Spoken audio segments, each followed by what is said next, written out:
এবার দেখেন আম্মা জান আয়েশা সিদ্দিকার ব্যাপারে নবীজি কি বলে, এটা বুঝার আগে আমার দিকে তাকান সবাই। এটা একটা রুটি, বলেন এটা কি?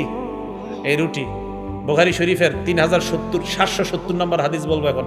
বুখারী শরীফের 3770 নম্বর হাদিস বুঝার আগে এই রুটি ছিঁড়তেছি, দেখেন রুটি ছিঁড়লাম, ছিঁড়ার পর গোস্তের ঝোলের মধ্যে রাখলাম রুটি, গোস্তের ঝোলের মধ্যে ছিঁড়া রুটিগুলা রাখার কিছুক্ষণ পর এই রুটিটা খাবো। এটাকে বলা হয় সারিদ। কি বলা হয়? আমাদের নবীজি এই খাবারটা সবচেয়ে পছন্দ করতেন। আপনারা কালকে বা যেদিন পারেন এই সুন্নতটা পালন করবেন। রুটি বানাইবেন ঘরে, বানানোর পর ছিঁড়বেন, ছিঁড়ার পর এই ছেঁড়া অংশগুলো গোস্তের ঝোলের মধ্যে ভিজাবেন, ভিজানোর পর একটু পরে উঠায় খাবেন আর মনে মনে নিয়োগ করবেন, আল্লাহ আপনার নবী এইভাবে খাইতেন, নবীর মহাব্বতে এইভাবে খাইতিস। এখন হাদিস শোনেন, বুখারী শরীফের 3770 নম্বর হাদিস। কি সুন্নতটা পালন করা যাবে তো, নাকি আটার টাকা নাই? আছে। নবীজি বলেন, ফাদলু আয়েশা আলা সাইরিত নিসা কাফাদলিন নিসাই কাফাদলি আয়েশ কাফাদলিস সারিদি আলা সাইরিত তাআম। আল্লাহ নবী বলেন, সমস্ত খাবারের মধ্যে সারিদ যেমন আমার পছন্দ, সমস্ত নারীর মধ্যে আয়েশা আমার কাছে শ্রেষ্ঠ। আল্লাহ নবী তার বিবিকে ভালোবাসে মুখ দিয়ে প্রকাশ করলেন।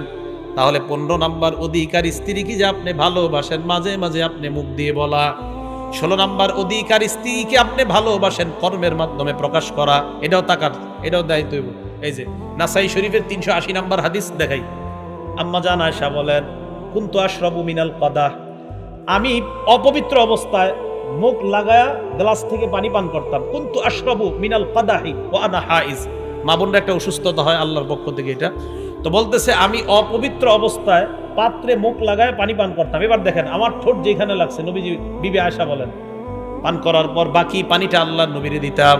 নবীজির দিকে তাকায় দেখতাম, ফায়াদউ ফাহু আলা মাউদিই ফিয়া, আমি যেই জায়গায় ঠোঁট রাইখা পানি পান করলাম, নবীর ঠোঁটটাও অবিকল ওই জায়গায় রাখছে। রাখার পর ফায়াশরাবু মিনহু, আল্লাহর নবী বাকি পানিটা পান করলেন। ওয়া কুনতু আতাআররাকু, আমি হাড্ডি খাইতাম, হাড্ডি অপবিত্র অবস্থায় হাড্ডি খেয়ে খেয়ে বাকি অংশটা আল্লাহর নবীরে দিতাম।